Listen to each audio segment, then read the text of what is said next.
Hi everyone! Some time ago I've watched a movie called Plan 75, and this piece of work is really thought-provoking. It doesn't only challenge the societal norms, but it also highlights the mental health issues that people from older generations are dealing with. If you haven't seen it yet, Plan 75 is set in dystopian Japan, where the government encourages elderly citizens to voluntarily end their lives to ease the economic burden of an aging society. But beneath all these chilling premises lies a deeply human story of loneliness, depression, isolation, and other mental health issues that very often they go unnoticed. So today, in this video, we will try to explore the psychology behind these themes. Using research and theories, we'll try to understand the message that this film is trying to convey to us. So, let's get started.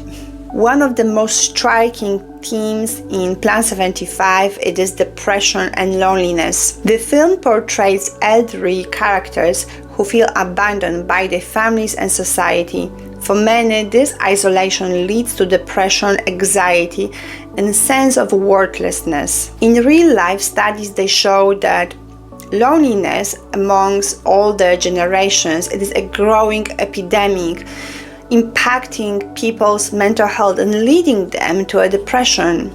According to research done by professor psychologist John Capoccio, loneliness can increase our chances of developing mental health issues such as depression, anxiety, can also contribute to us developing physical health issues such as heart diseases. Loneliness can also decrease our immune system. And this film forces us to ask a question: how much of this loneliness it is our personal struggle and how much it is a result of societal neglect and dynamics within our communities. This movie also tackles stigma around aging. In Plan 75, the elderly are portrayed as a burden. The narrative, the values, their lives, and also their contributions. This kind of messages within society can have profound impact on our mental health, on our lives. Imagine being told within society, whether it is directly or indirectly, that your life doesn't matter anymore. Think, for instance, how that would impact your sense of self-worth. Psychologist Erik Erikson's theory of psychosocial development highlights the importance of achieving a sense of integrity versus despair in later life. When society marginalizes the elderly, it becomes much harder for them to achieve this sense of integrity, leading to feelings of despair and hopelessness. For me, the most heartbreaking aspect of film Plan 75 it is how it portrays hopelessness, which is a huge part of depression. Some characters choose the government's plan not because they want to die, but because they feel they have no other option. As I said, this sense of hopelessness it is a key feature of depression, and this film demonstrates how systemic failures such as lack of support system, economic pressures, lack of adequate healthcare can actually magnify these feelings. Psychologist Martin Seligman's theory on learned helplessness is specifically relevant here. So when people they have the sense that they have no control over their circumstances in their life, they might then develop this learned helplessness that can then lead them to develop severe depression. And actually in Plan 75, the characters' decisions are tragic manifestation of this psychological phenomenon. So now, what we can take away from Plan 75?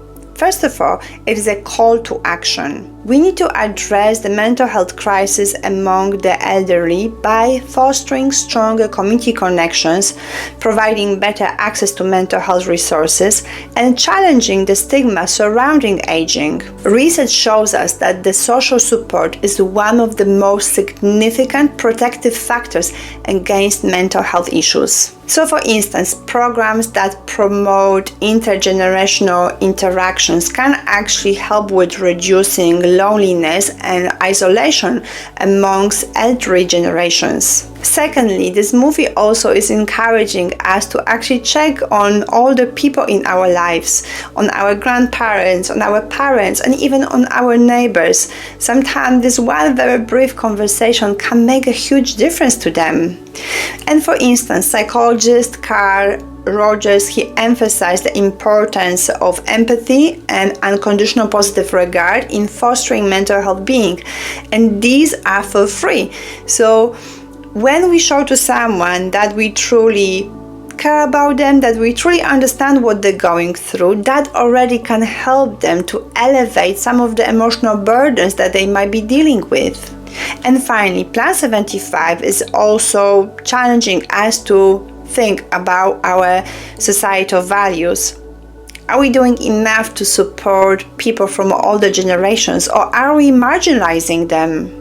The film's dystopian setting may be fictional, but the issues it raises are very real. By watching films like this and discussing these issues, we can create more compassionate and inclusive society for all ages. Plan 75 is difficult to watch, but it is an important one. It forces us to confront uncomfortable truths about how we treat the most vulnerable members of our society. Let's use this film as a starting point, because all of us, regardless of our age, we deserve to feel valued, supported, respected, and mentally well. If you've seen Plan 75, let me know about your thoughts in the comments below. And as always, if you enjoyed this video, then please like it, subscribe, and I'm gonna see you in the next one then. Thank you, bye bye.